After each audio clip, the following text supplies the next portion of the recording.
윤석열 정부 1기 내각에 대한 인사청문회 이틀째 진행되고 있고요. 지금 저희가 영상으로 보여드렸습니다만 김인철 교육부 장관 후보자 자진 사퇴했습니다. 그리고 오늘 한덕수 총리 후보자와 함께 정호영 복지부 장관 후보자 등 3명의 장관 후보자에 대한 인사청문회 검증이 이루어지고 있습니다. 검수완박 법안 계속 속보로 전해드리고 있습니다만 오늘 국회 본회의를 거쳤고요. 조금 전 국무회의를 통과해서 공포됐습니다. 정치권 이슈를 짚어보는 시간입니다. 최진 대통령 리더십 연구원장 추은호 해설위원과 함께 알아보겠습니다. 어서 오십시오. 네, 안녕하세요. 안녕하세요.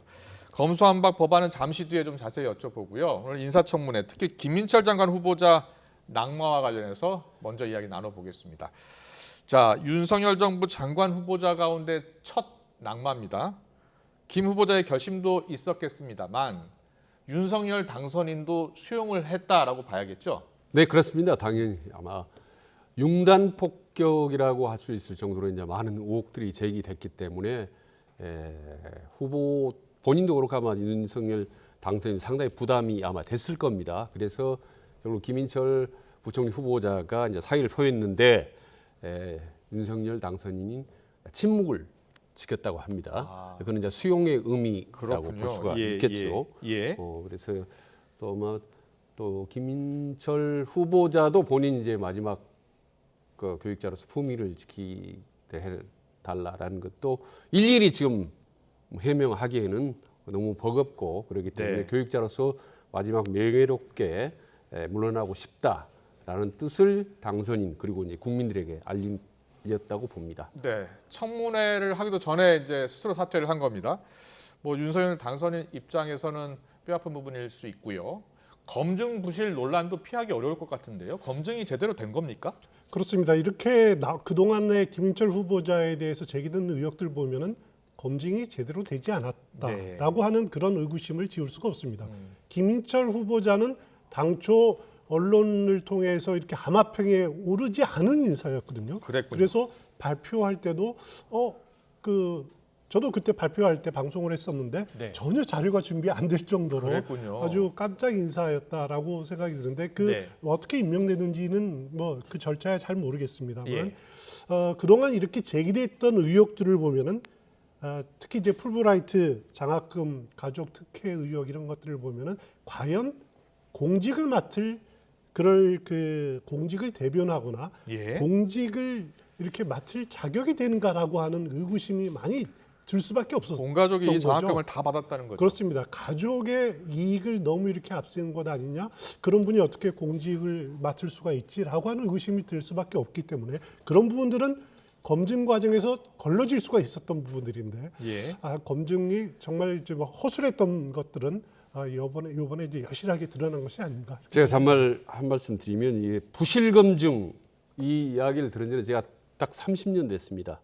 매번 인사 때마다 한 번도 빠짐없이 부실 검증 얘기가 반복되고 있기 때문에 한국형 FBI 검증 시스템 도입하라 이런 얘기가 나오는 건데 사실요 취임하기 전에 인수위의 검증 시스템은 오작동, 잘 작동이 안 된다는 게 아니라 시스템 자체가 없습니다. 시스템을 만들 필요도 있겠는데요. 그렇습니다. 이걸 만들어야 되면 어떻게 아직 취임도 하지 않은 인수위가 검찰을 동원하겠습니까? 어떤 경찰을 동원하겠습니까? 사실상 이 검증 시스템이 부재하기 때문에 이 부분에 대한 대응책은 차제에 마련을 해야 됩니다. 그래야 이후 인사 그리고 다음 5년 이후에 다음 정권에서도 이 문제가 되풀이되지 않거든요. 네, 알겠습니다. 오늘 진행된 인사청문회에서는 정호영 복지부 장관 후보자를 둘러싼 여야 공방이 지금 거셌습니다. 정 후보자 아들 병역 의혹도 있고요. 또 자녀들 의대 편입 관련해서 의혹도 있습니다. 민주당에서는 아빠 찬스 아니냐라면서 사퇴를 요구하고 있고요. 본인은 아니라고 지금 해명하고 있는데요. 자, 오늘 해명은 어떻게 들으셨어요? 본인의 해명은 이제 과장되거나 아니면 허위 의혹이다. 그리고 편입 과정, 두 자녀의 편입 과정에서 한 번도 규정을 어긴 적이 없다. 또 도덕적으로 윤리적으로 부당행위는 없었다. 이런 식으로 해명을 했어요. 그리고 오늘 제가 보건복지부 홈페이지 들어가서 인사청문 준비단이 준비한 그 사이트를 보니까 해명 자료가 66건이나 올라와 있습니다. 그러니까 적극적으로 본인은 해명은 하고 있는데 하지만 문제는 그 해명들이 국민의 마음을 납득시키기에는 좀 부족한 감이 있다라는 거죠. 물론 본인은 뭐 정말 위법이 없었고 억울하다 이렇게 느낄 수도 있습니다만은 네. 그렇지만은 국민 눈높이라는 것은 상식이라고 보면 되지 않습니까? 일반 네. 사람들의 도덕적인 기준으로 봤을 때는 뭔가 맞지 않다, 부족하다라고 하는 의구심은 들 수밖에 없고 오늘 청문회에서 그런 의구심을 해소하는 데는 납득할 만한 설명을 하지 못했다 이렇게 평가할 수밖에 없을 것 같습니다. 그렇군요. 알겠습니다. 오늘도 정 후보자는 이 당선인과의 관계 이렇게 묻는 질의에는 40년 지기는 아니다. 또 1년에 한 2번 정도 만났다 이렇게 이야기를 했고요. 자, 오늘 인사청문회에서 어떤 답변, 어떤 질의가 오갔는지 잠깐 듣고 오겠습니다. 후보자께서는 중호 자료 제출을 거부하면서 후보자 지명 후 해명 자료만 60건 안팎으로 내고 있습니다. 이것만으로도 사퇴각입니다. 그간 저에게 868건의 자료가 요구되었고 그중 782건의 자료를 성실하게 제출했습니다. 방금 또 거짓말을 하시네요. 경북대 직원은 자료를 주고 싶은데 정호영이 자료 주지 말라 했다라고 하는 증언이 나왔어요.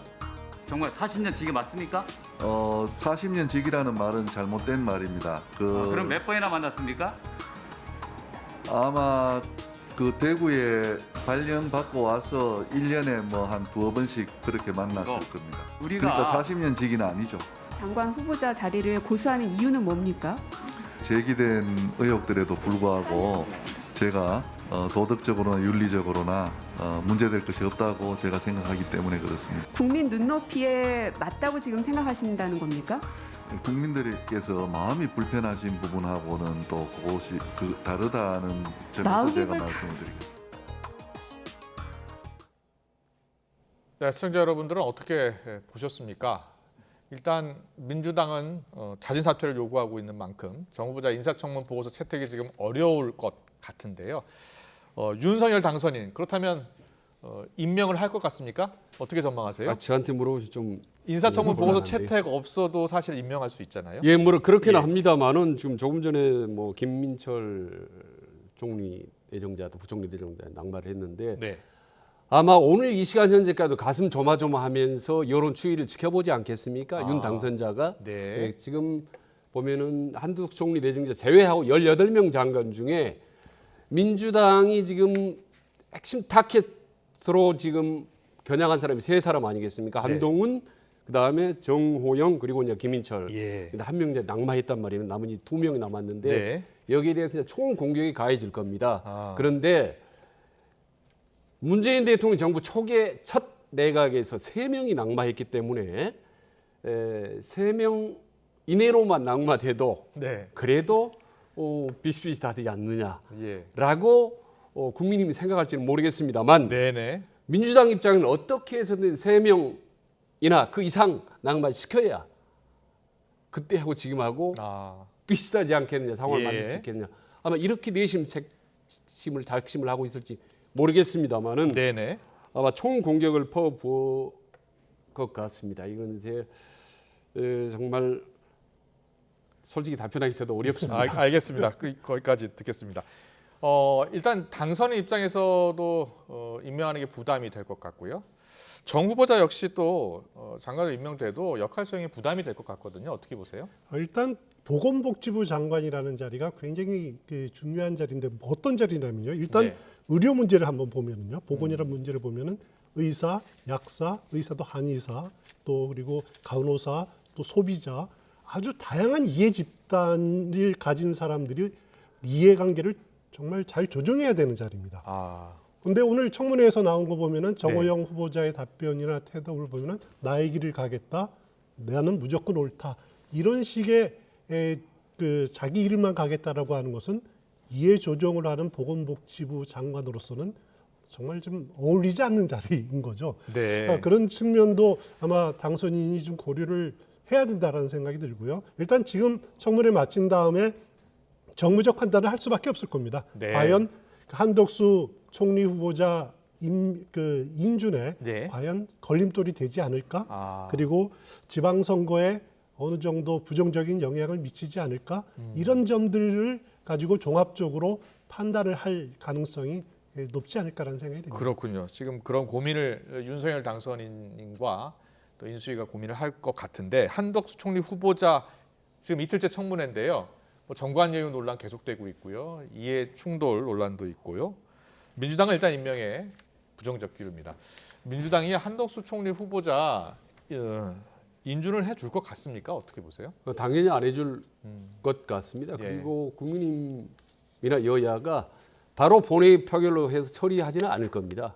왜냐하면 본회의 표결 들어가면 당연히 임명안이 부결될 거기 때문에 네. 뻔한 게임을 하려고 하지는 않겠죠. 다만 그 전에 여야 지도부, 이를테면 원내대표끼리 뭔가 빅딜을 하려고 하지 않을까. 이게 일종의 이제 검은 거래라고 할 수도 있는데 이렇게 말하자면 시쳇말로 하면 누구는 살리고 누구는 죽이고 이렇게 줄 테니까 이렇게 받아오는 일종의 검은 기브앤테이크가 이루어질 가능성이 높은데 네.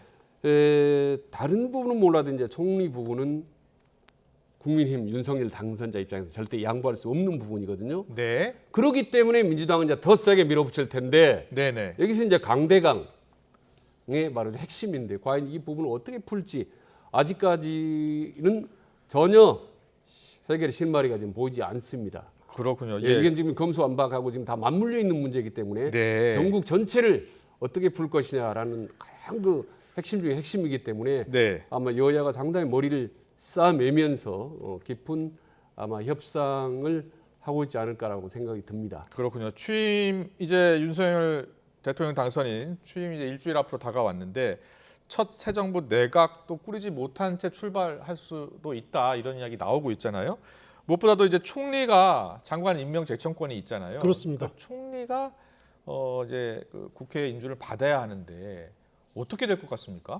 일단 지금 당장은 인준은 총리 임명 동의안 처리는 좀 늦춰질 가능성이 높습니다. 예. 일단 바이든 미국 대통령이 한국에서 방한한 이후로 늦춰질 가능성이 상당히 높아 4월 보이는데요. 5월 5월 말 정도가 말까지. 왜냐하면 민주당으로서도 너무 늦춘다면은 새 정부 출범에 발목을 잡는다.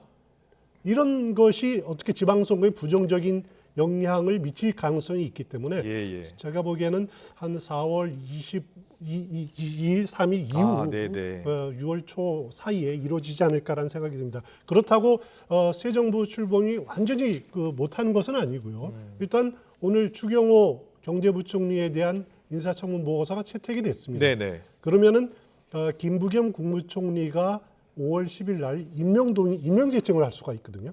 임명 제청을 하면 추부총리를요? 인사청문회에 채택이 된 장관들을 대상으로 임명 제청을 하면은 일단 추경호 부총리가 취임을 할 수 있겠죠. 네. 그러면은 김부겸 국무총리가 물러나더라도 우리나라 정부 조직법에 따라서 경제부총리가 국무총리 권한대행을 맡을 수가 있습니다. 국무총리 권한대행을 권한대행을 정부조직법 22조에 따라서 추경호 부총리가 맡을 수 있기 때문에 다른 장관들에 대한 임명 제청은 추경호 경제부총리가 할 수 있는 거죠. 네. 그렇기 때문에 인사청문회 마치는 대로 또 아니면 청문보고서가 채택 안 되는 대로 다음 주 정도에는 내각이 출범할 가능성이 상당히 높아 보입니다. 하지만 한덕수 총리는 조금 더 늦춰질 가능성이 있습니다. 알겠습니다. 계획대로라면 사실 또 내일 한동훈 원래 법무장관 후보자 인사청문회가 열려야 하는데 연기가 됐어요. 네. 민주당은 자료 부족이다. 또 증인 협의도 이루어지지 않았다는 입장이고 또 국민의힘은 또 그게 아니지 않느냐. 다른 이유가 있지 않느냐 이런 입장입니다. 진짜 이유는 어디 있다고 보세요? 다른 진짜 이유는 따로 있다고 보는 거죠. 이제 한동훈 후보자 별명이 조선 최고의 칼잡이 아니겠습니까?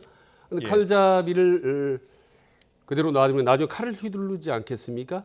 그래서 민주당 내부에서는 취임 이후에 사정 한파가 몰아치고 검수완박이란 반격 이 모든 총책임자를 한동훈 법무장관 내정자로 보고 있기 때문에 무슨 수를 써더라도 칼잡이에 칼을 빼앗아야 되겠다, 낭만시켜야 되겠다라고 작심이라고 밀어붙일 거라고 봅니다. 그래서 민주당의 타겟 1호 진짜 공격의 포인트는 저는 한동훈 법무장관 내정자로 보기 때문에 이후에 아마 마지막 취임 직전까지 한동훈 내정자의 어떤 검증 혹은 청문회 통과 문제로 가장 좀 시끄러울 것 같습니다. 그렇군요. 이준석 대표는 민주당이 검수완박 관련해서 한 후보자와 논쟁을 꺼리는 것 아니냐 그러면서 별의 순간을 언급하기도 했어요. 그렇습니다. 예. 이준석 대표는 약간 민주당을 비꼬는 것도 있고 네. 또 민주당으로서는 지금 검수완박을 논의할 그런 판을 깔아주는 것이 바람직하지 않다. 이렇게 판단할 가능성이 있습니다. 예. 그렇기 때문에 한동훈 그 장관 후보자에 대한 인사청문회가 다음 주로 한 차례 연기됐지만 어차피 법정 시간은 지났습니다. 그렇군요. 그럼 저는 끝내 인사청문회가 안 이뤄질 가능성도 높다. 윤 대통령이 만약에 다음 주까지도 인사청문회가 진행이 안 된다면은 예. 그냥 뭐 그 10일 이내에 네. 기간을 정해서 청문보고서 채택을 요구를 할 수가 있는 거죠. 예. 그래서 그 다음 주말쯤에 임명될 가능성도 충분히 있다 이렇게 생각이 됩니다. 그럴 가능성도 있는 거군요. 알겠습니다. 지방선거 이야기 해보겠습니다. 김은혜 의원이 빠진 분당 성남 갑 그리고 송영길 전 대표가 빠진 인천 계양을 보궐선거 시청자 여러분도 많이 들으셨죠? 이재명 상임고문 안철수 위원장의 이름 그러니까 재보궐선거 출마 이야기가 계속되고 있습니다. 윤 당선인 측에서는 안철수 위원장에게 분당 갑 출마해달라고 제안한 것으로 알려졌는데 당내에서는 조금 결이 다른 목소리가 나오고 있습니다. 어떤 이야기가 나오고 있는지 듣고 오겠습니다. 안철수 그 대표 같으신 분 네. 이런 분들은 좀 큰 지도자로서 역할을 좀 해주시면 좋겠다. 오. 그러니까 우리 당의 지지를 좀 더 외연을 확장하고 예. 그리고 그 중도를 넓히기 위해서 예. 험지 같은 데 곳에서 나가서 출마해서 아. 이겨주시면 얼마나 좋겠느냐. 분당갑이 아니라 저는 그런 생각을 하고 있습니다. 네, 김기현 의원이 생각하는 험지는 과연 어딜까요? 지금 분당갑이 아니면 인천 계양 을인지 어디 갔습니까? 인천 계양을 나가라는 겁니까? 네, 계양을 말하는 것 같습니다. 그렇군요. 인천 계양을은 지금 국민의힘이 어렵다고 보는 선거구죠. 그렇습니다. 예. 그 민주당 강세 지역이죠. 그런데 이제 저는 여기서 꼭 드리고 싶은 말씀이 김기현 의원 울산에서 그 한 3번 국회의원을 지냈었죠. 울산시장도 지냈죠. 네. 이렇게 제안하려면 다음 총선에서 본인이 험지로 나와야죠. 그럴 자신이 있어야죠. 그렇군요. 근데 예. 이제 갓 합당된 상대당 대표를 가지고 국민의당이었죠.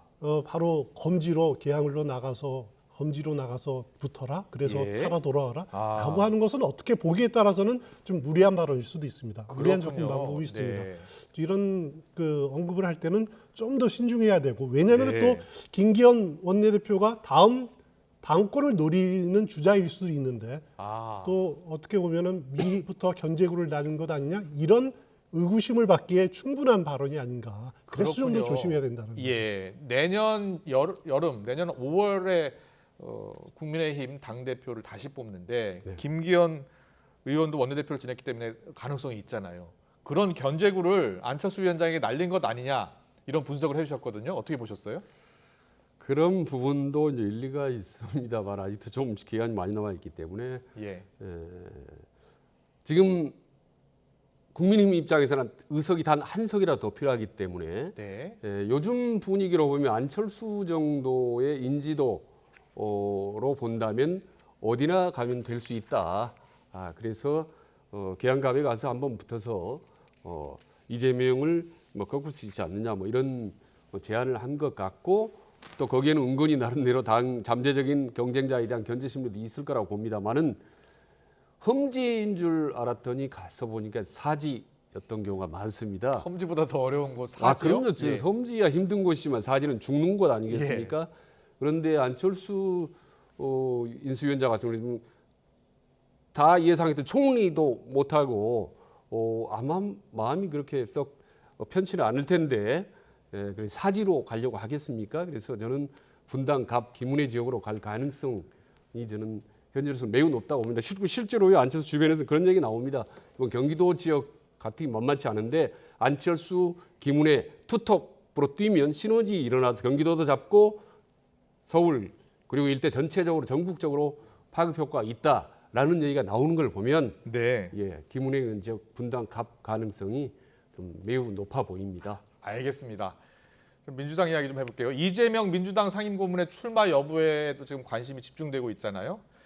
그런데 뭐 인천 계양 을에 출마하는 게 어떻겠냐는 의견이 많은 것으로 전해지고 있는데 당내에서 또 다른 목소리 나옵니다. 듣고 오겠습니다. 이재명 위원장 상임고문이 나와서 네. 붙어준다면 정말 전국 선거에 아주 지대한 공헌을 할 것 같다라고 하는 이런 것들이 있다면은 참고처리라도 해야 될 문제겠죠. 여러 가지 수를 염두에 두고 공천 문제를 고민하고 있는 중입니다. 아직은 나설 때가 아니다. 아직은 나설 때가 아니다. 굳이 현실 정치에 나설 거라면 전국을 다니면서 8월 당대표도 그때 가서 생각을 해야 되는 거고요. 당장 6월 지방선거, 재보궐선거에는 전국의 취약지를 돌면서 지원 유세 하시는 게 그나마 의미가 있고. 네, 조홍천 의원은 지금 나설 때가 아니다라고 이야기하네요. 조홍천 의원은 이재명 고문과 상당히 친한 사이죠. 레드 팀장도 자처를 한 적이 있고요. 자, 당내에서 여러 목소리가 나오네요. 예, 참 이 문제는 당내 친 이재명과 비이재명의 갈등이 이렇게 어떻게 보면은 내재되어 있는 요인일 수가 있습니다. 네. 그렇기 때문에 아주 조심스럽게 접근을 해야 되는데 무슨 말이냐면은 이재명 고문이 만약에 개항을에 연고도 없는 개항을에 와서 네. 물론 그 민주당 강세 지역이기 때문에 당선은 국회의원 보궐선거 당선은 쉬울 겁니다. 네. 하지만 그 여파로 경기지사 선거에 부정적인 영향을 미친다. 김동연 후보에 불리한 영향을 미친다라고 했을 때 만약에 네. 패배로 끝났을 때 그랬을 경우에 이재명 고문에 대한 책임론이 다시 불거질 수도 있겠죠. 예. 그리고 또 이제 그 민주당 내부에 그 어떻게 보면은 계파 갈등이 더 폭발될 가능성이 상당히 있습니다. 네. 그렇기 때문에 일각에서는 어떤 제안을 했냐면은 그 정의당하고 후보 단일을 하자. 인천의 정의당 인천시장 나오는 이정미 후보를 개항을로 공천을 하고 예. 그 정의당의 인천시장 후보를 양보를 받자라고 하는 제안도 있었습니다만은 그렇군요. 이정미 후보 측에서 거부를 했었죠. 네. 그래서 뭐 무산됐는데 여러 가지 지금 그 당 차원에서 또 이재명 고문도 이런저런 고민을 하고 있는 것 같습니다. 그렇군요. 친 이재명계 입장에서는 8월 전당대회에 이재명 고문이 당대표 도전했으면 좋겠고 당대표가 됐으면 좋겠다는 생각을 하고 있잖아요. 네. 그런데 당대표가 되기 위해서는 국회의원이 되는 게 좋습니까? 어떻습니까? 지금 이게 미묘한데요. 일단 간단하게 말씀드리면은 이재명 지사가 만약 국회의원을 당장 하면요. 본인에게는 장점, 득이 더 많습니다. 네. 왜냐하면 불체포 특권 같은 게 생기기 때문에 외부 사정 한파로부터 방어할 수 있는 힘이 생기는 거죠. 방어막이. 예. 그래서 본인에게는 좋고 두 네. 번째 민주당에게는 일단 더 좋습니다. 왜냐하면 구심점이 생길 수 있고 특히 친 이재명계 입장에서는 당세를 확장할 수 있기 때문에 좋죠. 네. 그런데 마지막 문제가 어디냐? 민심입니다. 여론. 아. 이게 어디로 튈지 모르거든요. 예. 의외로 지방선거 과정 역풍이 불 수 있기 때문에 이 네. 부분을 이재명 본인이나 민주당이나 이제 예의주시하고 있다고 저는 봅니다. 마지막 순간까지 조심하면서 최종적으로 판단할 것 같습니다. 그렇군요. 네, 알겠습니다. 검수완박 법안 잠깐 여쭤보고 마무리하겠습니다. 문 대통령이 오늘 마지막 국무회의에서 검수완박 법안 입법 절차 마무리하고 또 공포했습니다. 의결을 했으니까요. 자, 문 대통령 거부권 행사를 야당 검찰이 요구했습니다만 거부권 행사하지 않았습니다. 다 예상했던 부분 그대로예요? 그렇습니다. 예상됐던 부분들입니다. 일단 문재인 대통령의 평소 소신이 검경 수사권을 조정을 해야 된다. 네. 그래서 일단 검찰은 기소 위주 그리고 수사는 수사권은 분리해야 된다. 예. 만약에 수사권을 가져도 최소화해야 된다라고 하는 것이 문재인 대통령의 지론이었고 그것을 반영했기 때문에 별로 이렇게 거부할 명분도 없었을 겁니다. 네, 그리고 네. 지난 JTBC 토론에서도 인터뷰에서도 잘된 합의다 이렇게 대답을 하지 않았습니까? 네, 네. 그때 벌써 답은 나와 있었다 이렇게 생각이 됩니다. 그렇군요. 그런데요, 이 검수완박 법안 처리를 놓고 뭐 여론조사를 보면요, 반대 여론이 좀 더 높게 예. 나타나잖아요. 예. 그럼에도 문 대통령이 검수완박을 이렇게 임기 말에 처리한 배경 이유는 어디에 있는 것 같습니까? 그 미국의 부시 2세 대통령이 임기 말 마지막 물러나기 직전에 언론 인터뷰에서 그런 이야기를 했습니다. 나는 밤마다 누군가의 어깨에 기대어서 펑펑 울고 싶다고. 그 정도로 임기 말에 되면 사실 불안하고 퇴임 이후 어떤 상황이 올지 매우 위기감에 휩싸이게 됩니다. 예. 그렇다면 검수완박 법안이야말로 퇴임 이후 어떤 칼이나 창이 날라올 수라도 단단하게 막아줄 수 있는 방패막이가 될 수 있죠. 네. 저는 그런 부분이 분명히 심리적으로 크게 작동하고 있다고 보고 네.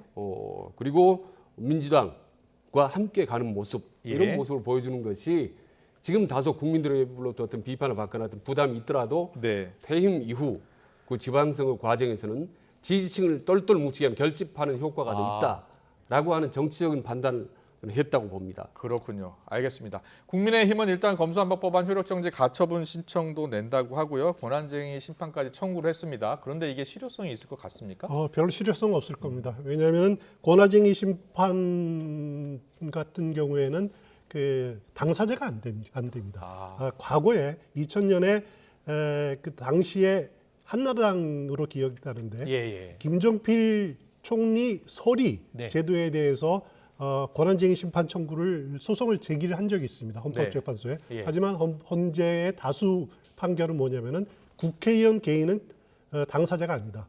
심판을 청구할 자격이 없다라는 거죠. 그랬군요. 국회가 돼야 된다라는 겁니다. 예. 이번에도 마찬가지로 국회의원 자격을 했을 텐데 네. 같은 판단이 나오리라고 생각이 됩니다. 각각 네. 판단이 나올 겁니다. 알겠습니다. 오늘 정치권 이슈는 여기까지 듣겠습니다. 최진 대통령 리더십 연구원장님, 추은호 해설위원과 함께했습니다. 잘 들었습니다. 고맙습니다. 고맙습니다.